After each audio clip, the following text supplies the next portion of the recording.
So you didn't catch me the first time. This is Mark from Right Line Trading, and I really thank you for giving me your time. And we're going to be talking about trading credit spreads. I've developed a fixed formula for doing it. I'm going to show you our success and give you a lot of rationale behind why it's such an advantageous options configuration to use, especially in a market like we're experiencing right now.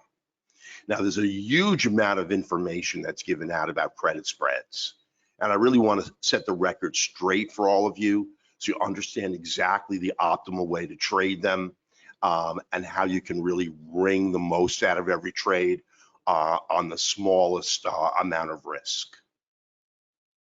Now, just quickly, this disclaimer that trading opportunities that we provide for educational purposes only, and everybody understands that trading the markets involves substantial risk, and it should be understood that a person can lose a substantial amount of money, never risk more than you can afford to trade. I just wanted to introduce you to the Right Line Trading team. It's really expanding markedly. We brought on a lot of new talent and really formed a really large team under the direction of Mark Miller. Now, just a little bit about myself. I graduated from an Ivy League university. I went to the University of Pennsylvania for 8 years and graduated with a PhD. I'm sorry, with a master's degree in finance. I graduated summa cum laude with honors, and I was inducted into the Phi Beta Kappa Honor Society. I then went on to apply to a number of academic institutions because it was always my goal in life to teach. And I eventually became a full-time professor at Thomas Jefferson University, where I stayed for quite a number of years. While I was there, I published 15 peer-reviewed articles in top-tier journals. I taught an enormous number of undergraduate and graduate students, and I've always considered myself to be a scientist, a teacher, and an academician. I mean, obviously, secondarily a trader, but really deriving all from my from my work in the finance area. I've been an invited speaker internationally in many countries and an invited speaker domestically in many cities. And I believe that I probably mentored close to 30,000 traders now in 12 years. Now, first of all, I just want to warn you on the risk of jumping between strategies when you trade options. It's always good to have a couple of strategies that you know really well. Now, by nature, I'm a naked trader. I just like to buy calls and I like to buy puts. But in a market like this, focusing in on an additional option strategy is exceedingly advantageous because trading credit spreads really provide us with a huge margin of error. I'm going to show you exactly how that works. Now, General Patton said, use a steamroller strategy. That is, make up your mind on a course and direction of action and stick with it. That's exactly what we do in this service. Every trade that goes out is a credit spread. They're all going to provide you with a net credit that goes into your account, and the stock really doesn't have to move an inch for us to collect 100% of our net credit. It doesn't matter whether we take a bullish or a bearish position, our strategy is going to be identical. And the nice thing about this strategy is it's really terrific for small accounts. You can buy 1 or 2 credit spreads, you can buy 3, you can buy 15 or 20, doesn't matter. But if you have a small account, you want to make a nice return on investment, this is really the best way to go, because we can buy credit spreads on exceedingly expensive stocks. And remember, you get paid for that. It doesn't cost you anything. You have to have enough margin to cover the downside, but we're going to limit the downside markedly. So it is a terrific strategy if you happen to have a small account, or right now you just want to go into capital protection mode and just risk a small amount. Now, to trade options is exactly like trading stocks, really. You have to meticulously manage all open positions. You really have to watch them closely. Now, we're only going to trade very, very liquid option positions. I have traded illiquid positions, and it always is a hazard. You can't get in, you can't get out. The spread between the bid and ask is large. It's just something that we should never do. And we're going to consistently utilize the same strategy. Within a couple of weeks, this strategy is going to be imprinted on your brain, and you're never going to forget it.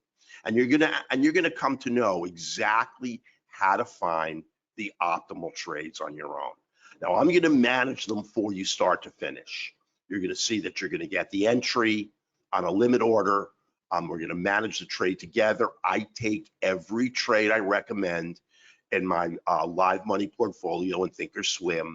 If I'm going to send it out to you to trade, it's ridiculous that I don't believe it's a strong enough trade for me to take it myself to generate profit. And I've never seen anybody else who offers any kind of trading service like this who tells you that they take their own trades. But I take every single one, and I've been doing it for years. Now, credit spread strategies are very, very advantageous, because you can profit if the stock increases or decreases or doesn't move at all. Obviously, we're going to limit the loss potential significantly. The one thing we're not going to let happen, since I'm in the positions as well, is we're not going to blow up your account. We're not going to take a large loss on anything. It's a very simple strategy to learn and understand and do it correctly, not the way a lot of people are offering it up to you. Now, I don't think you probably realized it. Now, and at the end of this presentation, it's open to questions. So type your question at any time. I want to go through all the material. I may answer your question as we move forward, but type it in and I'll be more than happy. I'm going to answer everything. That stocks actually have 5 directions, and the stock can be strongly bullish or strongly bearish. It can be weakly bullish and weakly bearish. Or then you can believe that the stock is pretty much going to maintain its price through the next month or so. You're not going to get any kind of capital appreciation on the stock or depreciation. Within a small margin of maybe 1 or 2%, it's going to stay right where it is. So what's the best way to trade these 5 directions? Now, if you believe that the stock is going to make a really nice, strong move up, you want to trade it with an option, you're going to buy a call. If you believe it's going to make a strong move down, you're going to buy a put. That's the way to optimize your profit. But if you're just not sure of the size of the bullish move or the size of the bearish move, you believe it may be marginal, then you're going to buy a credit spread, or actually you're going to sell a credit spread. And you can trade it as a bullish credit spread or a bearish credit spread. In addition, if you believe that the trade is just going to move sideways, and if you have any underlying idea of whether or not it's going to move up, like I said, 1 or 2%, that's going to determine whether you're going to take whether you're going to sell a bullish or whether you're going to sell a bearish credit spread. You're going to make money either way if the stock simply doesn't really move in any direction whatsoever. And this is a terrific strategy that for stocks that are in consolidation, you don't anticipate to break out, are just going to move sideways. All they have to do so is for 2 to 3 weeks for you to bring in a nice amount of money. Now, I want to bring this up, and it's a really important issue. When you sell a credit spread, time is always on your side. So let's say you're up 25% on the spread, and the stock doesn't move at all over the course of the next 3 weeks. Well, that percent profit is going to start to get larger and larger as time erodes the value of the options. So time is always on our side. And if you happen to be looking at a stock or a spread you sold that is losing, maybe it's down 5% or 10%. As time goes by and the value of the spread you sold decreases in value, the loss that you accrue is also going to diminish in value. So that losses can actually vanish and you can move into the green if the stock stays exactly where it is. So you got a lot of leeway on the trade, and the way we configure them is you're going to get the best bang for your buck possible. Now, I want to throw it out there. I was going to just ask you this as a question, just to kind of perk you up and make your brain think a little bit. But think about credit spread positions. Now, you have to ask yourself a question. When is it optimal to sell a position versus buying a position?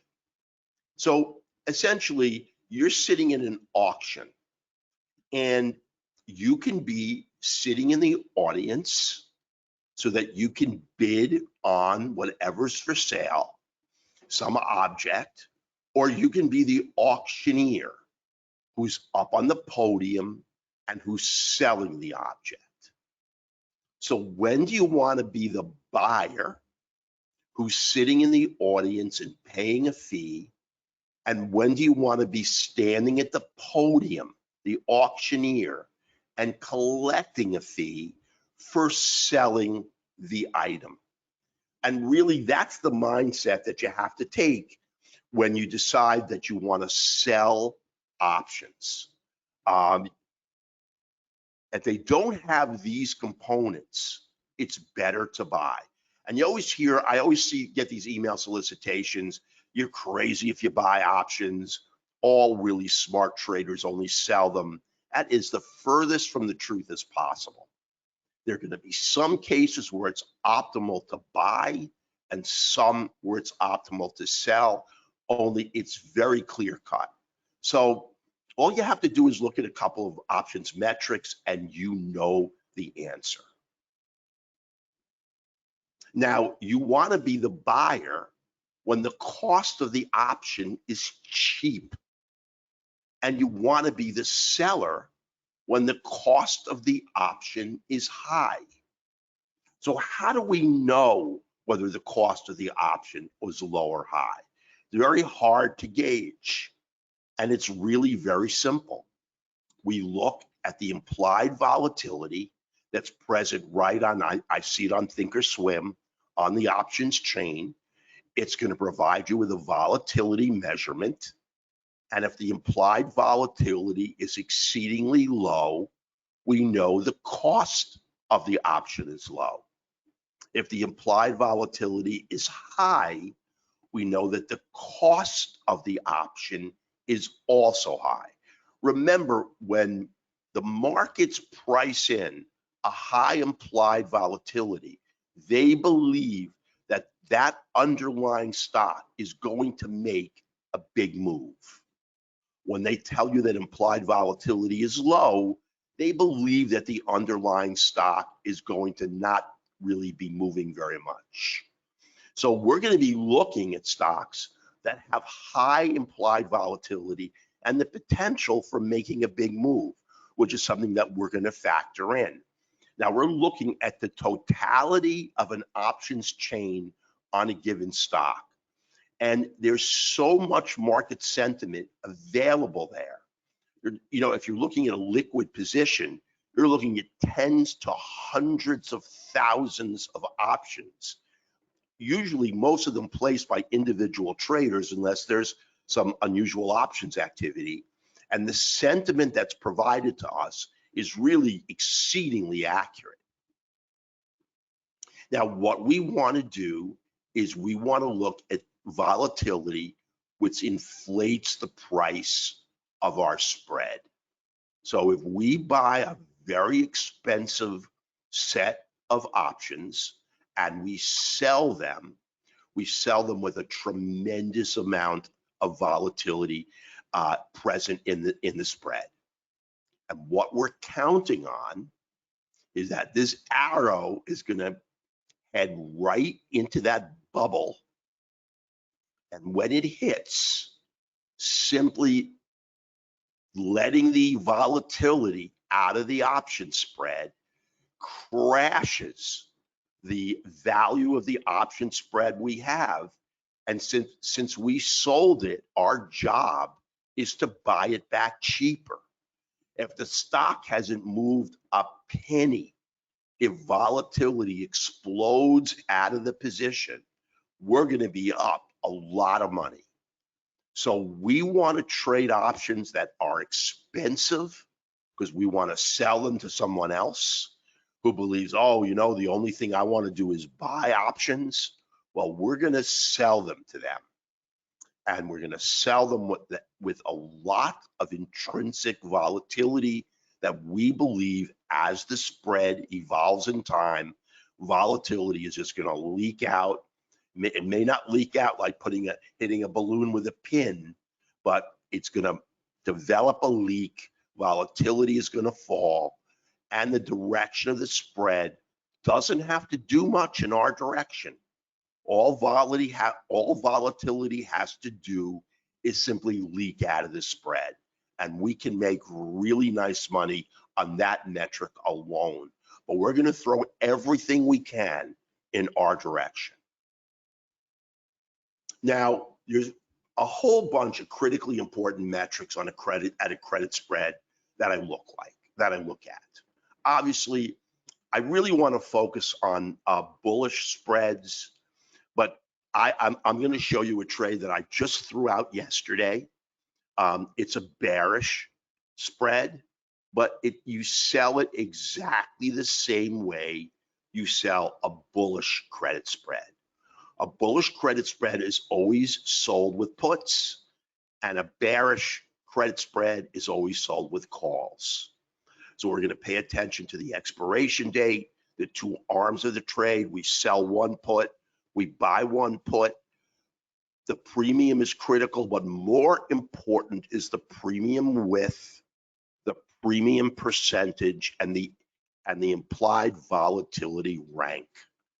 That is critical for our trade. We are counting on implied volatility to leak out of the position and just start handing us profit. Even if the underlying moves against us, if volatility leaks out, we're going to be in the green on the position. So I'm going to get rid of this slide because it looks at bear calls and it looks at bear call spreads and bull put spreads. I only want to focus on selling bullish positions. Now, here's really, listen, I'm cutting right to the chase here. I'm not giving you a 15-minute preamble on my last vacation, in the Himalayas. So, like I listen to all the time, by minute 20, I haven't learned anything. I want to give you the meat and potatoes of these trades right up front. Now, what I found is if you sell the 50 delta option position, now it doesn't matter whether it's a call or a put, we're going to focus on selling the 50 delta put, and we're going to buy the 25 delta put. Now, if we do that, we're going to wind up with a net credit. And the key is the credit width. I'm going to show you exactly that, and I'm going to show it to you actually on a trade. I'm going to skip a lot of slides to really hammer this home. Now, we want to, if we take a one-to-one risk to reward, we can still make a lot of money. But we want to get 67% to 70% winners on our trades, and our risk to reward on every trade is 1-to-1. If we stand to make $125 per spread, we will not allow that spread to go against us more than we can rake in. I mean, that is just my mantra.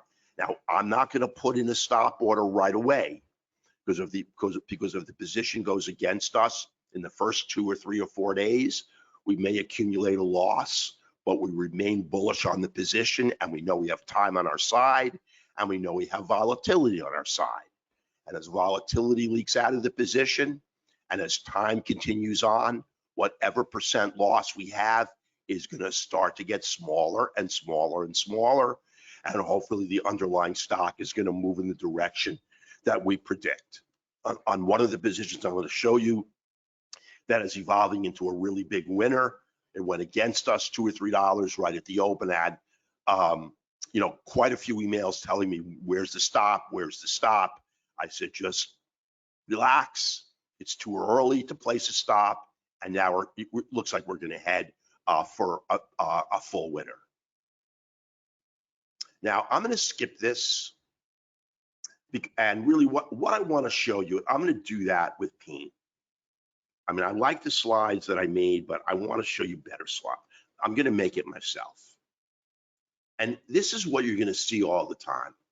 Now, traders are going to tell you, or, when they sell spreads, that they can make 90% of their trades. Now, if you sell an option with a delta of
Hey, Mark, excuse me, your audio went out.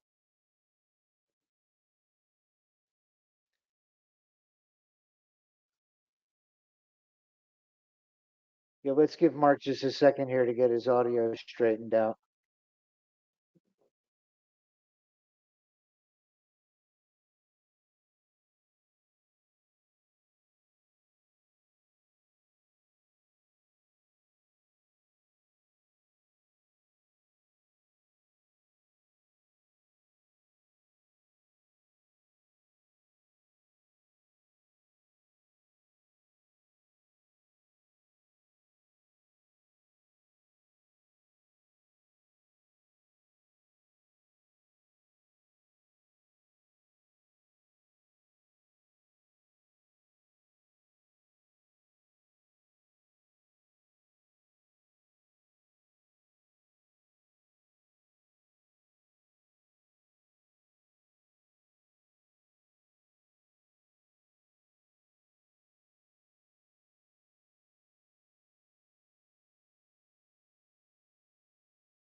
Hey, everybody, we're just having a technical issue with Mark's volume that we're working on right now. It should be up and running in just a moment. Uh, Please stand by for just a few moments.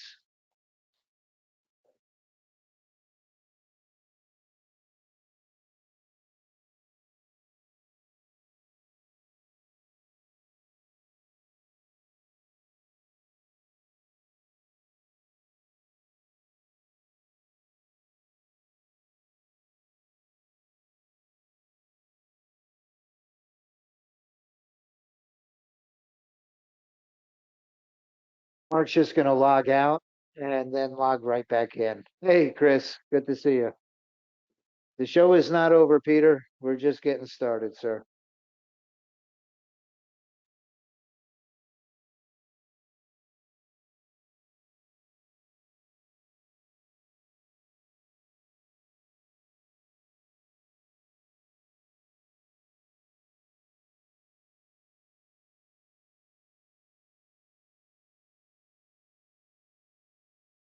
Can you hear me now?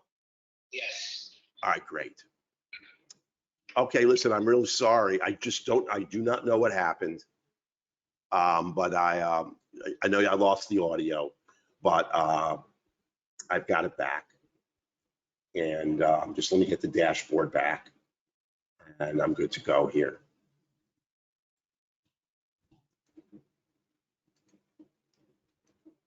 I apologize for this. I just don't have any idea why. Just give me 1 sec.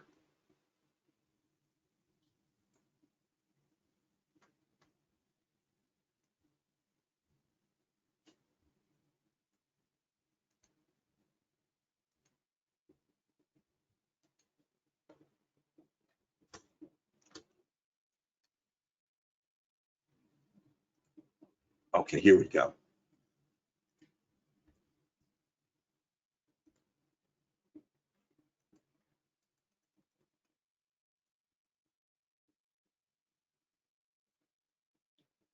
Hang on 1 second.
Okay, I'm going to check now.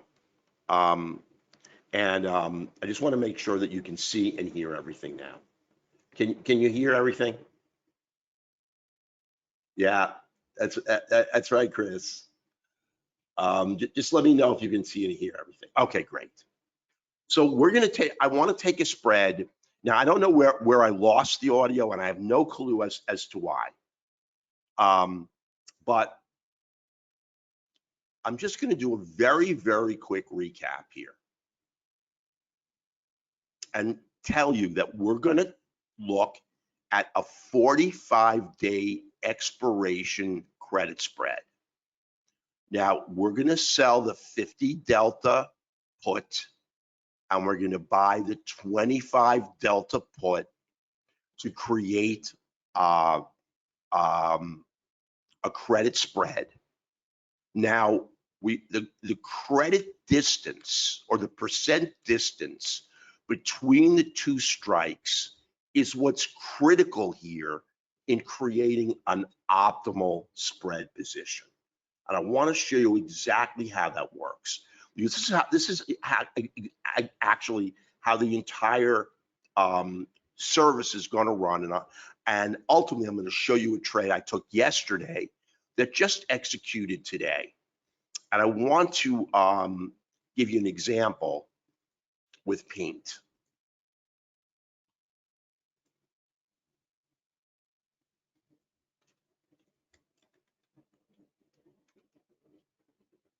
Now, we're going to sell, this is going to be a simple spread. The distance between the put we sell and the put we buy is simply going to be $1.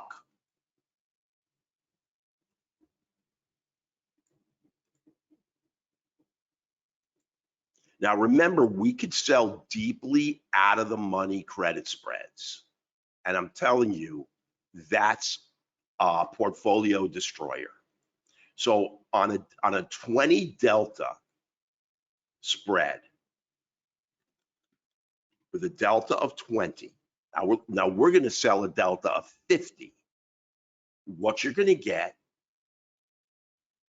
is 20 cents of potential profit. That's the most you can get, because remember, you're deeply out of the money. So the most you can make is 0.020 on the trade. But the most you can lose on the trade is 80 cents. So you're risking 80 cents to make 20 cents. Now, the thing about the trade, and the reason why it's so compelling and it's so commonly advertised, is you're going to be successful 1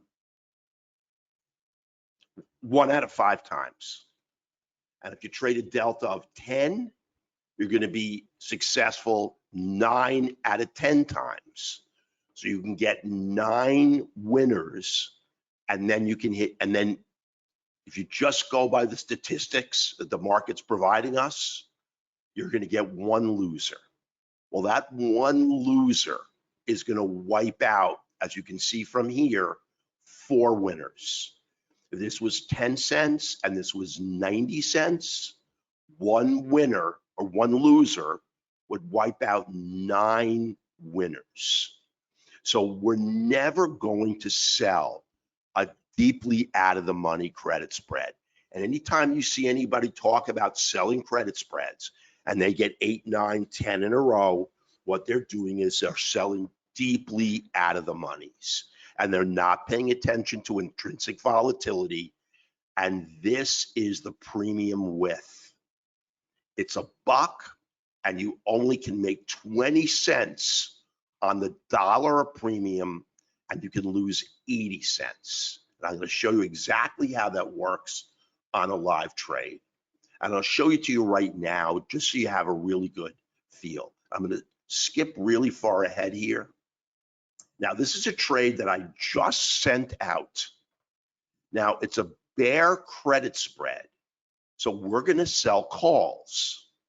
Now, the premium width is $1. It's a 31-32 call spread. So this is only $1 between the two.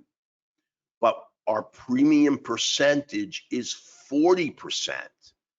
And I asked the market to give me a net credit of 40 cents.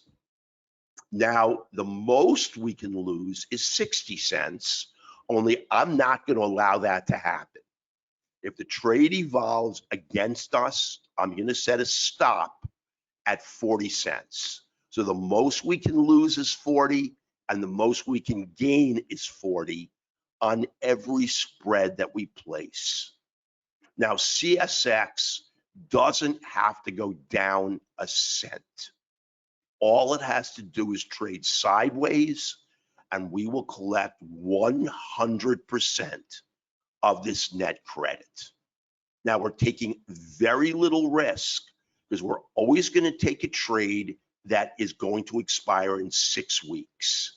And I'll show you all the parameters that we follow in order to optimize our profit and minimize our risk. Now you can see the implied volatility rank is 36%. There's a lot of volatility that can leak out of this spread. This can go all the way down to 10%, 9%, 8%. So we've got a lot of volatility pumping up the value of the calls. When you can get a 40-cent net credit on a dollar-wide spread, you know that you've got implied volatility in your direction. Because sometimes it's hard to get 33%. To get 40% is exceedingly high. And that's one of the reasons this came to my attention. I just scan, I actually have a little bit of a scanner that I've developed. I'll show you that later, but I want you to understand the metrics of the trade and why they're ultimately so successful. Now I want to go back. Now, this is really just, it's telling you exactly what I told you before. You know, if you buy, if you sell a spread with a delta of 10, you can win 1, 2, 3, 4, 5, 6, 7, 8. Your 9th trade blows you apart. There's your 10th winner. And I'll just tell you a quick anecdote. Occasionally, I personally have this tremendous predisposition to sell an out-of-the-money credit spread on a stock that's incredibly stable. And this goes back about 4.5 years. Now, I sold a credit spread on Disney, and I bought 50 spreads in order to make the amount of money that I could collect a lot. And I was risking an enormous amount, but Disney was in a slightly bullish mode. And the day before options expiration, now we're never holding into the expiration date. I'm going to show you that's going to be one of our absolute no-nos. I held it all the way to the end on the Friday of options expiration. Some boutique brokerage trashed that stock like you have no idea. It took the biggest single loss in 20 years, and I lost $40,000 on that trade. I was sitting in CVS pharmacy looking to get a prescription filled. And that was the end of that. So we're never going to hold to the end, and I'm going to show you why. And we're not going to sell deeply out of the money spreads. Now, I have found this to be, there's all kinds of chart patterns out there. It was rising triangles, falling triangles, consolidation, but I have found this saucer-shaped formation that evolves over a period of months to be the most reliable market pattern of all of them. No one's ever compared the positive predictive value of a rising triangle versus a falling triangle, a wedge. Everyone considers them all to be equal, but we just do that a priori without any real scientific evaluation. But just after many, many years, I have found these to be, without a doubt, the most reliable types of formations because they evolve over months. And once the trade comes to its level of resistance, you can see the high here, the high here, the high here, and it breaks, the stock is very likely to run. So this is going to be the type of bullish formation, just the opposite on a bearish formation. That saucer-shaped bottom is going to be, instead of convex, it's going to be, instead of concave, it's going to be convex. And we're going to be looking at it going like this to the upside. But really, I just really want to hone in on the bullish trades. And here's another one. This is on Antero Resources, and we traded this. And this break and run was really, really a nice move. There's that saucer-shaped formation from April, May, June, July, August, and then the breakout. It's a breakout from a rounding bottom formation. And it's really an extremely reliable market pattern to trade. And here's the last one I wanted to show you. It's Caesars Entertainment. I calculated about a 25% return. You know we don't need that. All we need is a 1% move to the upside, and we're going to collect 100% of our net credit. So we've got a lot of leeway on these trades. Now I'm going to show you, these are the rules that we're going to follow religiously. Now, if we hit 75% of our maximum gain, or the maximum potential net credit that we can garner, we are closing the trade. We're going to exit if we hit a stop that's equal to the potential max gain. So if we're risking $1.25 on the trade, the most we can lose is $1.25 on the trade. And we're going to win close to 70+% of our trades. Now we're going to exit 14 days prior to expiration, no matter where we are on the trade, to avoid gamma whip. And what gamma whip is what happened to me in Disney. If you don't have some time left in the spread, the change of the price of the spread is exquisitely sensitive to the underlying price of the stock, so that gamma starts to get higher and higher and higher. So as we approach expiration, just a small change in price of the underlying stock is going to produce a tremendous change in the value of our spread. Now, we don't want that to happen, because we want to be able to manage these trades. And for the first month, you don't have gamma whip. It's got extrinsic value, and that helps dampen down the move. So plenty of time to employ a stop if we need it, plenty of time to close the trade if we hit 75% of our max gain. We have plenty of time to manage the trade and salvage the trade. If we go 14 days into expiration to try to milk it for that last 10%, we're risking a lot of money, and we could wind up getting pounded from a big winner to a trade that is now either a marginal winner or has really gone into the red. So these are 3 rules that we will obey religiously and avoid all of these problems. Now, I just wanted to show you what gamma whip is. Now, here's gamma. Now, look what happens to the option. It just rockets. So there's no ability for us to manage a trade. Now, if we're bearish on this position, because of the tremendous slope of gamma, this thing is going to just blow us out of the water. And we're not going to let that happen. Now, I just want you to look. These are some of the stocks on my list, and I decide whether it's bullish or bearish. Here's my sell strike, my buy strike. Expiration is always 6 weeks out from the time I shot this. Here's the premium and the premium width. And you see, I'm looking for 40% or more, 40% on the spread. So on a $3 spread, if we can get a maximum net credit of $1.20, we're in good shape.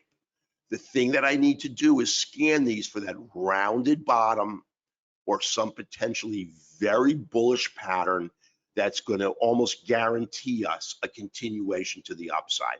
We don't need much, as you know, to the upside. We just need a little bit. Time will take care of everything for us. The longer we hold it, the less we're going to be in the loss column, the greater we're going to be in the win column. But at 2 weeks, we're going to close the position no matter where we are.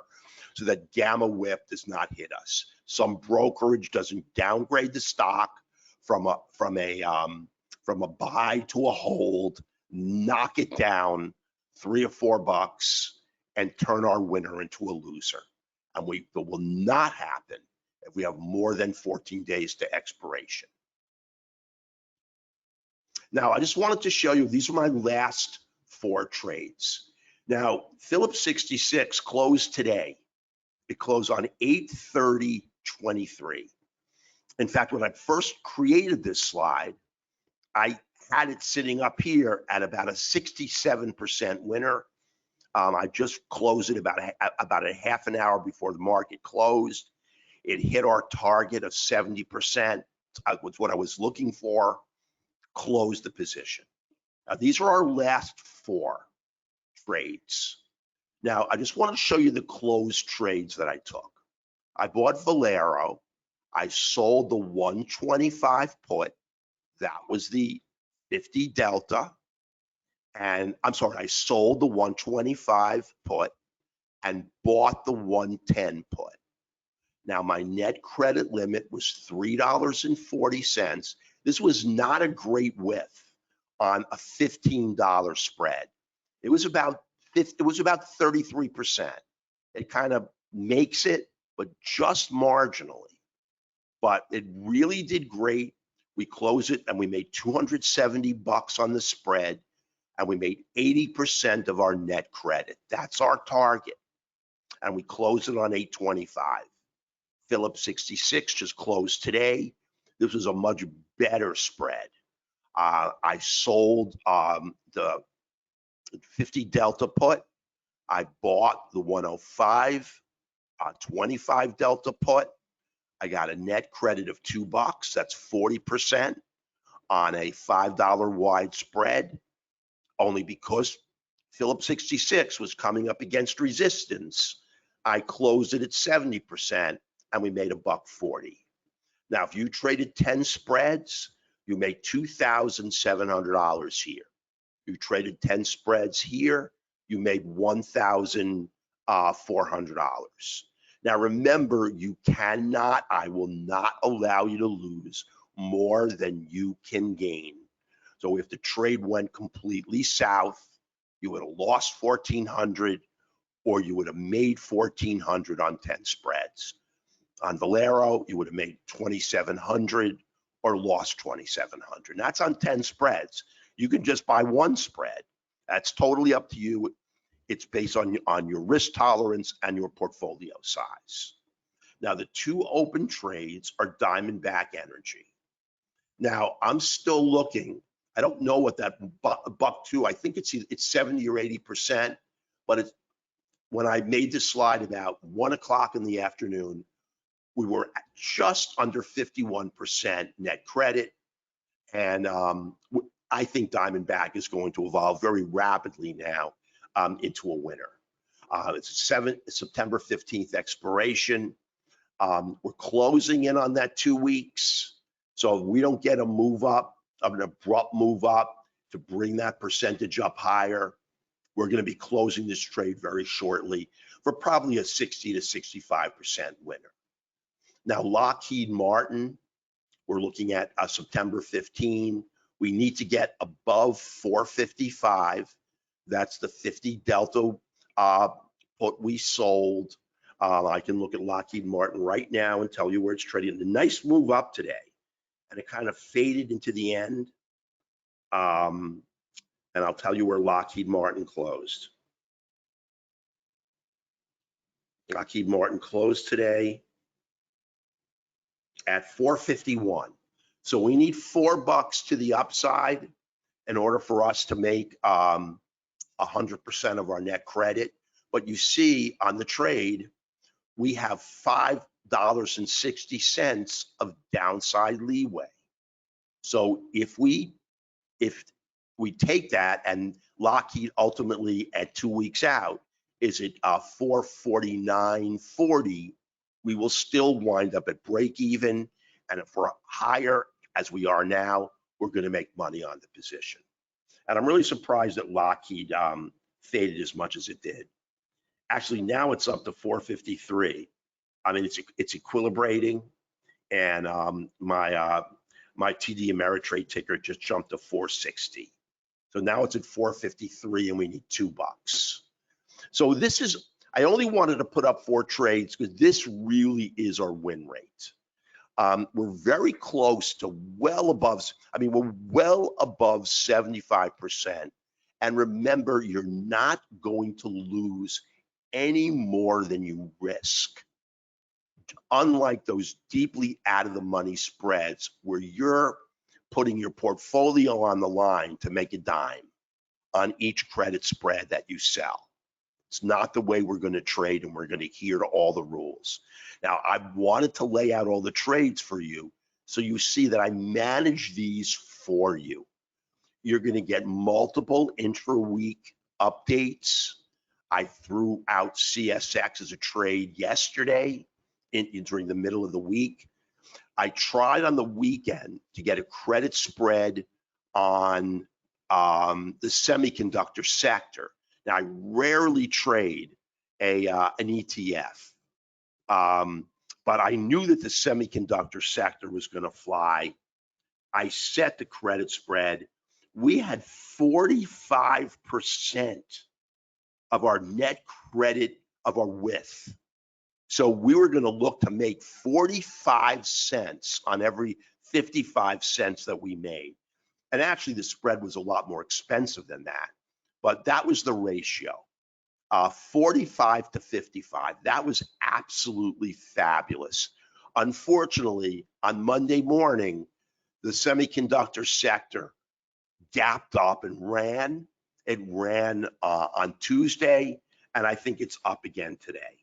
So one thing I will not do is chase a sector, and it just escaped us. I'm not going to chase it up. Now, volatility may increase, but I'm just not going to do it. So I just let the trade go. I ultimately canceled it, and I went with I replaced it with our trade on CSX. I don't like to take bearish trades because they're a lot tougher. It's always tougher to take a short trade. But in a strong market today, CSX closed down, and we don't need for it to close down very much. In fact, if it just closes down 20 cents from where we bought it, we're going to accrue almost 100% of our net credit, or like I said, it closed down 2 cents. That's all we need. Remember, we need it to be below 31. That's the call we sold, and right now it's trading at 30.73. So we're looking to make 100% of our net credit as long as it stays below 31, and we got 40 cents of leeway, which is a huge margin of safety on the trade. CSX does not move a lot, and I have no idea why the market priced in such a huge amount of volatility, but it did. And for us to get a net credit of 40 cents on the trade was really, really exemplary. Now, what I do, it's really very simple in terms of my trading style. I look at the best performing sector. You can see we had Diamondback Energy, we had Phillips 66, we had Valero, which gave us 80% of our net credit. Then I look at the best performing subsector. I believe that tech was going to be the #1 performer this week.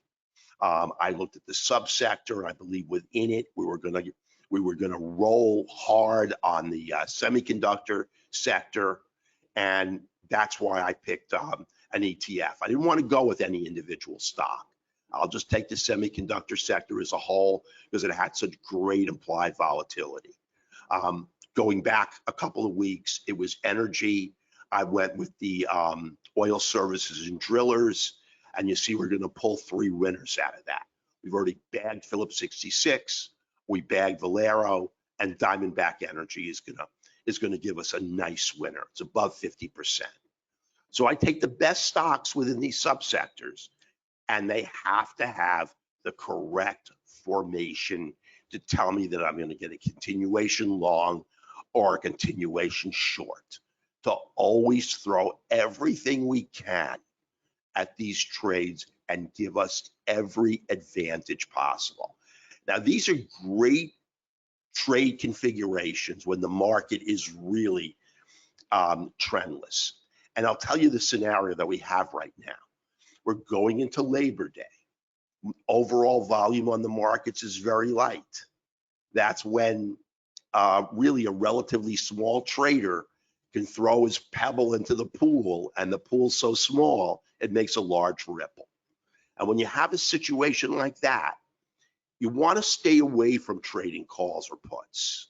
Unless you feel really strongly about it, you just have everything you like. You have a real cheap call with very low implied volatility, and really you're buying a bargain basement call or a bargain basement put. I would stay away from it. And until Labor Day is over, and then give a week for all the institutional traders to come back from their extended vacations in Martha's Vineyard and Hyannisport and come back off their yachts, and volume starts to pick up and the market starts to develop a fixed trend that we can rely on. These are tremendously powerful ways to trade. And remember, we're not going to lose more than we risk on any given trade, and the probability of us garnering a winner is exceedingly high, as long as we manage it meticulously.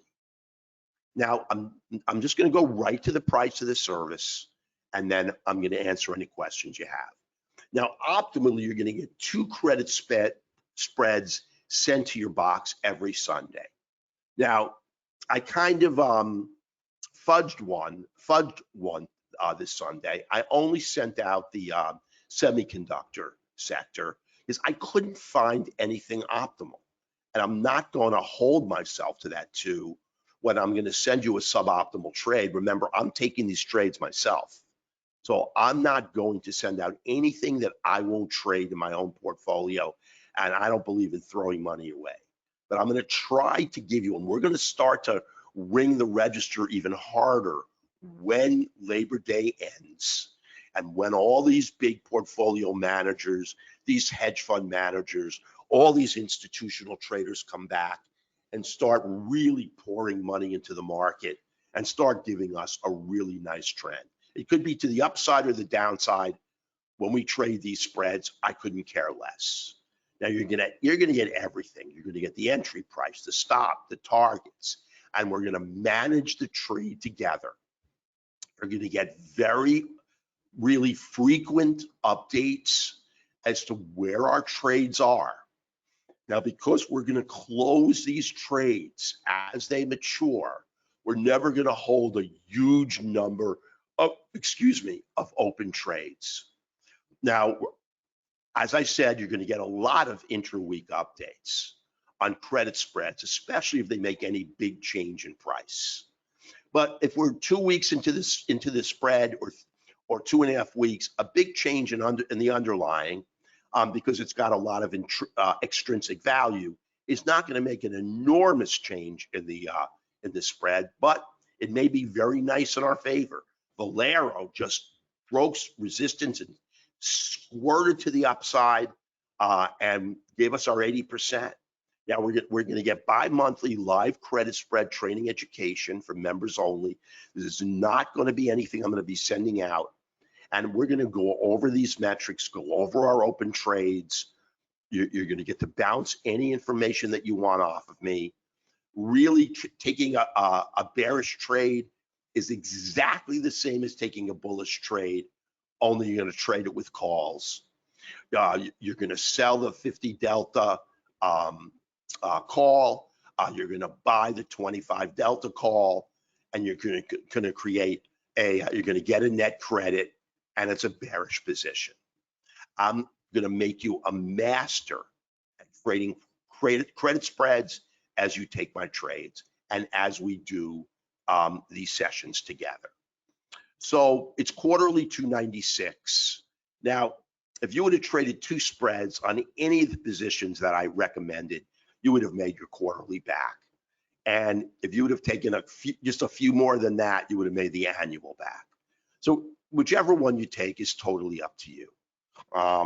I'd like to see you aboard because I really think I can deliver you nice profit on a low risk basis, remembering I take every trade I recommend. And that means a lot because I'm not throwing you out trades just to throw out trades. I'm not going to trade anything that I don't think is going to bring me in money.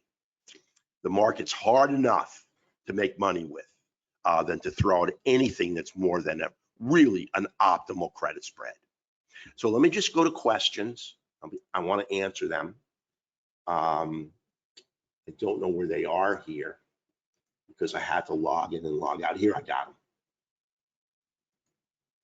Okay, let me just go to the top. If you have any questions, let me answer them.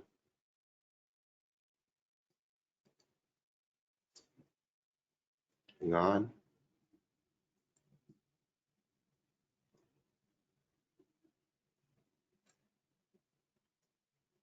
Okay. Hey, Chris, he's fine.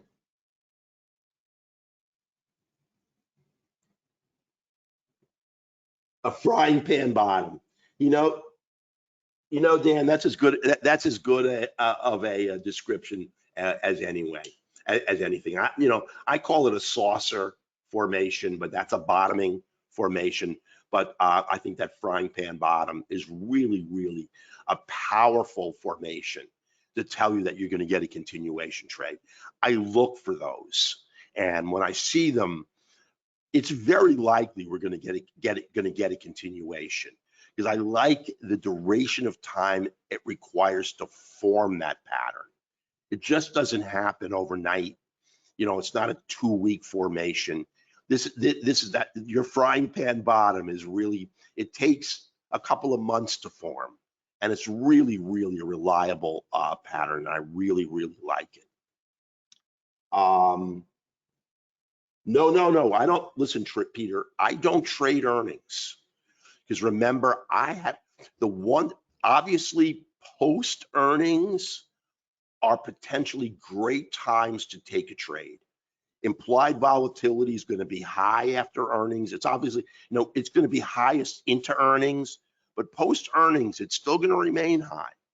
But if we trade earnings, that's where we can get really clobbered. And you know what the problem with earnings is? The problem with earnings is the unknowable. And it's not so much that we don't know whether the company is going to deliver, is that we don't know what their forward guidance is going to be. And more more traders, more institutional people look at what their forward guidance is than they look at their numbers.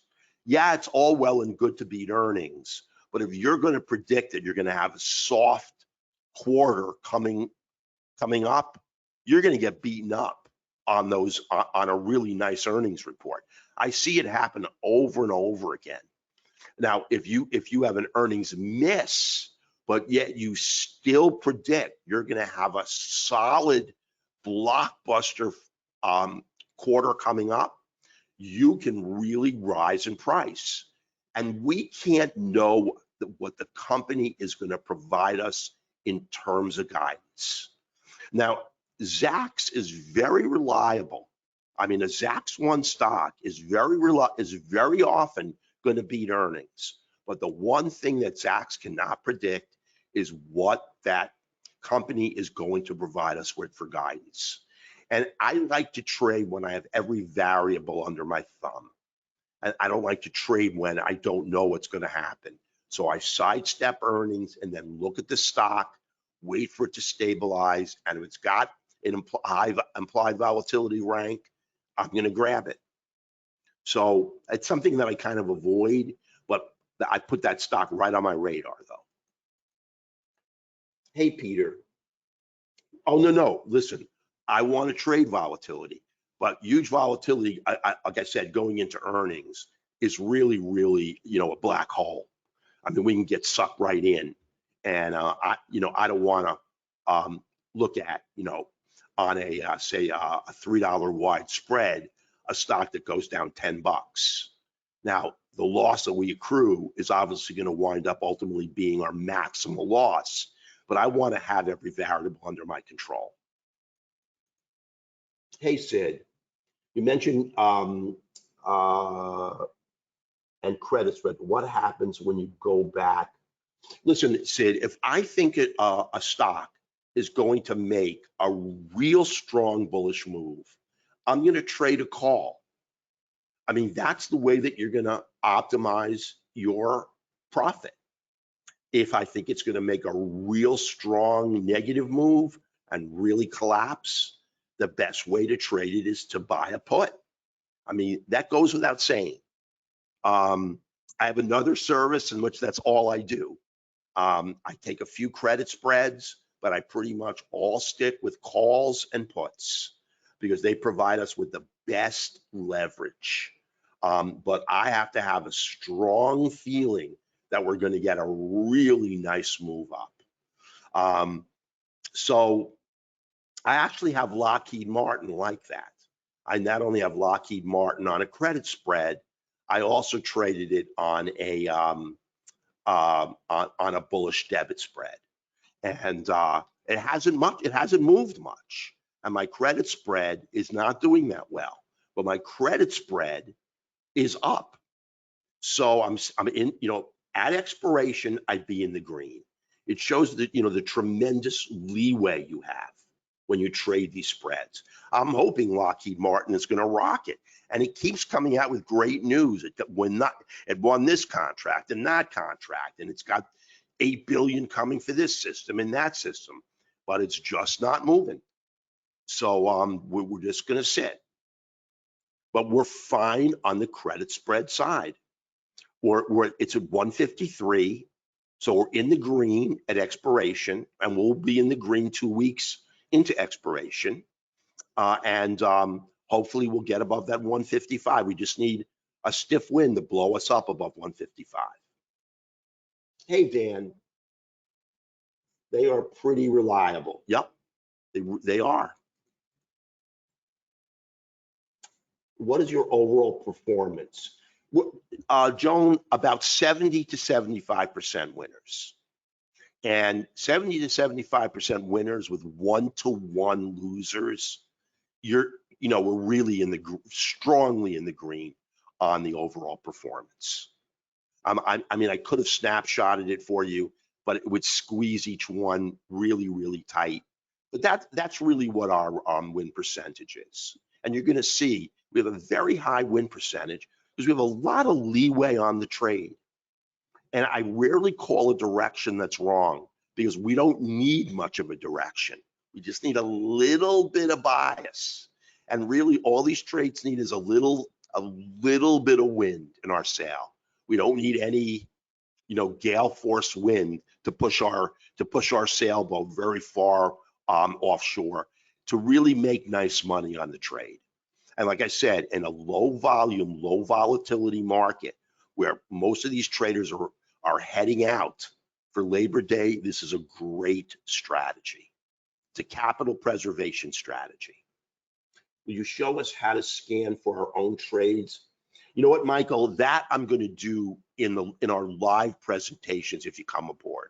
And the reason I'm not going to is it's part of sort of my secret soup. And I don't want to give away everything. I'm also going to show you how to trade gamma. I mean, it is the key Greek because gamma is a second order derivative. And what gamma tells you is the change in delta for each incremental change in price of the underlying. And just very few people pay attention to gamma.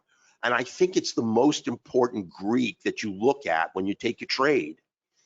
And as the trade evolves, you always want to look at gamma as a second order derivative because it's going to tell you how much bang for your buck you're going to get out of every 25 cents or 50 cents or dollar amount that the underlying moves up.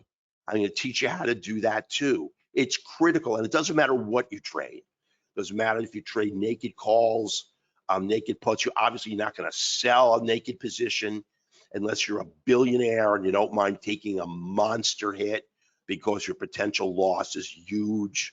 I mean, if you own the stock and you want to take a covered call or a covered put, that's different. but you're never going to sell a naked position. You always have to back it up. And that's what these credit spreads are for. And personally, I'll just give you, I mean, it's a little beyond the scope of this. I don't believe in multi-legged positions. I don't trade iron condors. I don't trade butterflies. I don't like going in. I don't like going out. I've got 3 bid-ask spreads I have to deal with, and I don't like them. And I really try to stay away from even just debit spreads because I don't like the 2-legged, and I don't like having my upside capped, even if my risk is less. I'm going to set the stop, and I'm going to limit my downside. I really don't like positions that are spreads, except for credit spreads. I think it's an essential component to your trading arsenal because it provides you with such an optimal way to trade a minimal change in price of the underlying, and it gives you a lot of leeway if you trade a stock that has a big implied volatility. Hey, Sid, you mentioned becoming a master at credit spreads. How can you teach us and balance with not understanding? Well, listen, if for me to go into that, you know, it's going to take an hour every 2 weeks for like 3 or 4 sessions before I bring you up to date on everything. I'm going to give you all the metrics on every trade. I mean, if you look right here, you're going to get the premium width, you're going to get the premium percentage, and you're going to get the IV rank. So you're going to look at what I'm looking for on the trade. It's all going to be right in front of you. I'm not going to tell you to sell the October 6, 2023 31 and buy the October 6, 2023 32, and we want a net credit of 40 cents. I mean, that's letting you in on nothing. I'm letting you in on all the key metrics that I look at in order to take a trade.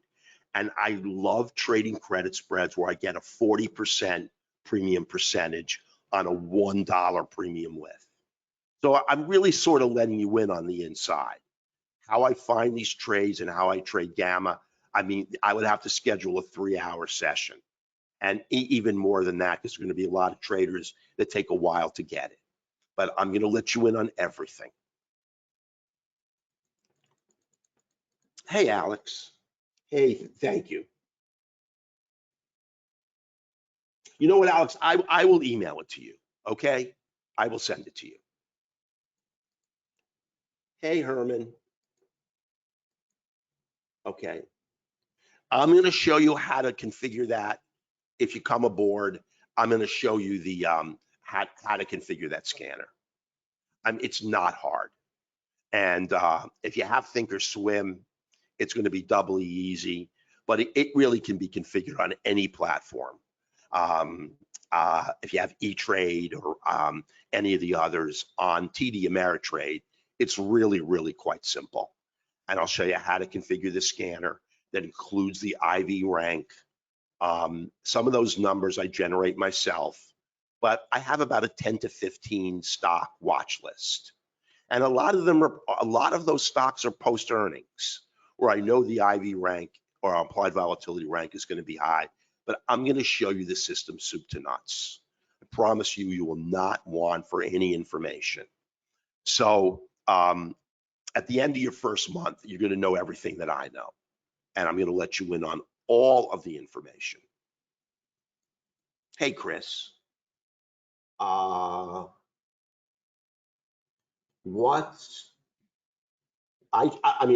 think you're asking me, but I trade TD Ameritrade, and I get all the metrics that you see that I post from their Thinkorswim platform. It tried to push me to Schwab because, you know, Schwab bought TD Ameritrade. I pushed it back to TD Ameritrade because Schwab is still a mess, and I don't want to deal with them right now. I'm staying with TD Ameritrade. Thank you so much, Michael. I appreciate that. Let's make money, Chris. Look, I'm in these trades with you.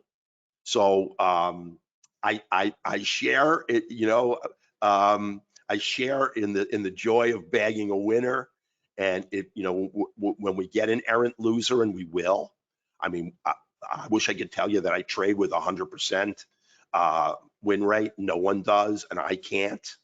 And I've been doing this for 12 years, but you know, I got my money riding on it, and I trade a lot of spreads.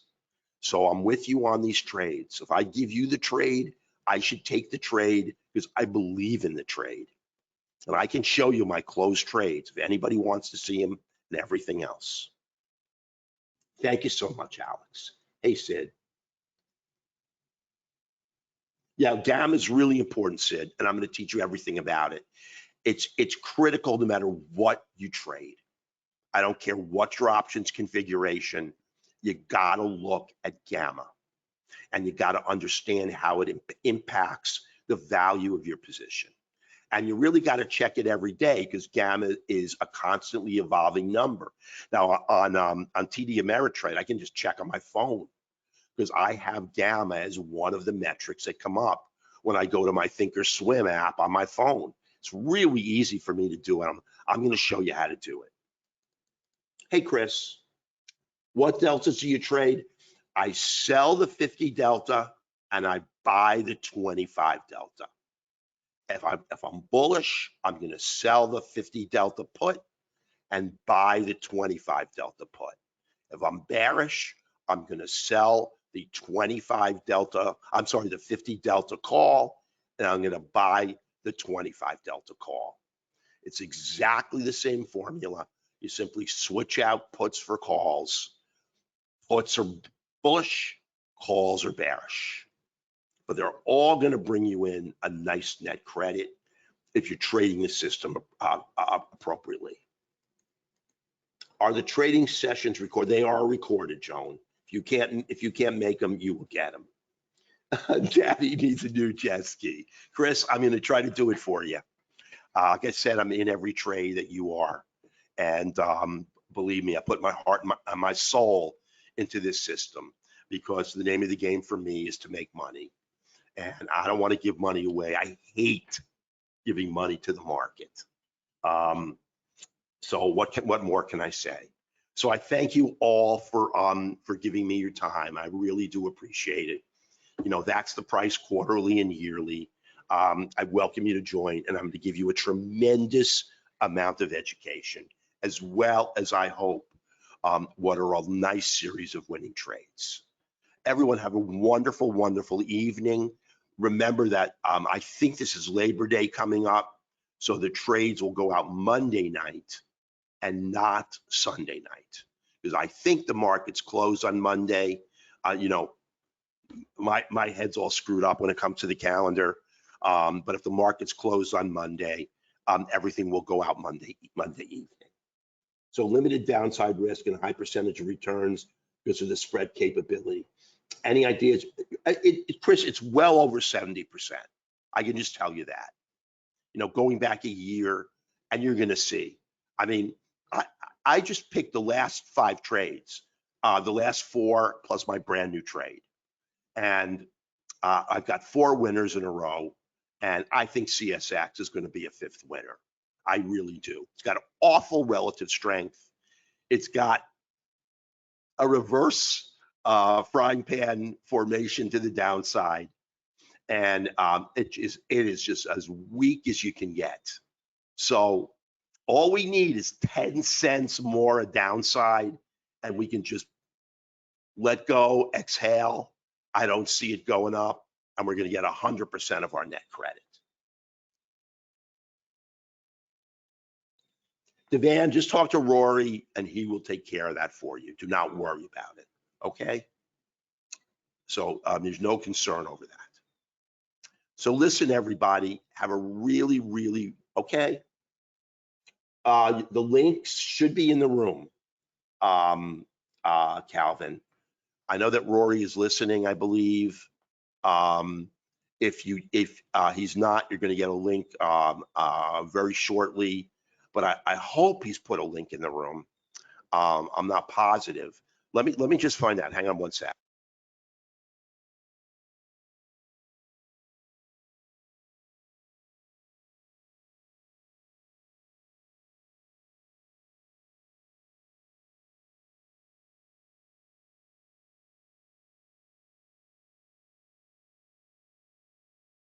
Okay, Rory's thrown the link in. It should be there. If you can't find it, you're gonna get an offer very shortly. Again, I thank you for your time. Have a wonderful vacation. I'm not going to be taking any new trades on Thursday and Friday. Today is Wednesday. I'm going to look for 2 really great trades, and they're probably going to come out Monday night, and we're going to look to get into them on Tuesday. Great, so much. Thank you so much, John. I really appreciate it. You'll be taking the trades with me, so let's bag some winners. So everyone have a great evening, and again, have a great holiday. Take care, everybody. And we'll be talking really shortly when we schedule our the first review of our educational series. Take care. Be safe again, and have a great weekend.